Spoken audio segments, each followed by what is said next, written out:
Assalamualaikum warahmatullahi wabarakatuh. Shalom, Om Swastiastu, Namo Buddhaya, salam sejahtera dan salam kebajikan bagi kita semua.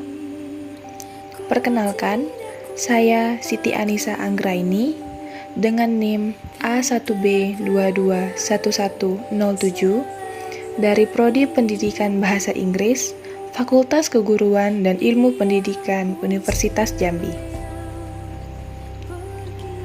Radikalisme adalah paham yang terkait dengan perubahan besar dan ekstrim, khususnya dalam bidang politik yang pergerakannya terkait dengan kekerasan sehingga banyak ditentang oleh masyarakat dunia. Di Amerika, radikalisme berarti ekstremisme politik dalam bentuk apapun, baik itu kiri maupun kanan.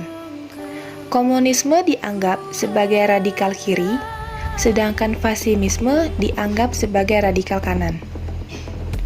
Di Indonesia sendiri, paham radikalisme ini sangat berpotensi mengancam bangsa. Radikalisme ini ditunjukkan pada kelompok tertentu yang bermaksud mengganti Pancasila dan Undang-Undang 1945 dengan sistem lain. Radikalisme digunakan untuk menyebut aktivitas politik kelompok tertentu yang sifatnya ekstrim dan tidak segan-segan melakukan kekerasan, bahkan paksaan hingga praktik terorisme. Radikalisme juga merujuk pada kelompok yang memiliki sikap dan nilai antidemokrasi. Radikalisme dalam beragama dapat berbentuk sebagai sifat-sifat menarik diri dan tidak mau berinteraksi dengan orang lain yang dianggap merugikan atau bahkan melakukan tindak kekerasan pada pihak lain yang dianggap telah melakukan perbuatan tidak adil terhadap mereka atau agama mereka.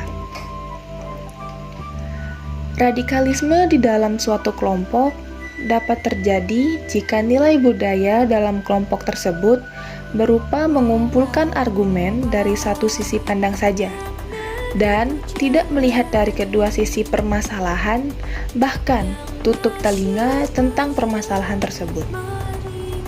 Bisa juga karena opini seorang anggota kelompok yang ingin dan harus disamakan dengan seluruh anggota kelompok. Sebagian besar kelompok teroris memfokuskan diri mereka dengan kegiatan aktivisme seperti penyebaran propaganda, publisitas, perekrutan, pengembangan jaringan, dan mobilisasi. Sosial media digunakan sebagai alat untuk melakukan kegiatan radikalisme ini, demi perubahan politis maupun sosial. Karena sosial media adalah alat yang efektif untuk menghubungkan satu orang dengan yang lainnya dan menjadi alat komunikasi serta informasi. Banyak juga para pengguna media sosial yang termakan informasi tidak benar dan akhirnya terlibat dan menjadi pendukung gerakan radikal ini. Maka, kita harus bijak dalam menggunakan media sosial, menyaring informasi yang diterima, dan mencari tahu di sumber yang terpercaya agar tidak termakan berita hoax. Kita juga harus lebih berhati-hati dengan ketikan walaupun menyatakan opini, karena bisa saja hal itu menjadi bumerang untuk diri kita sendiri di kemudian hari.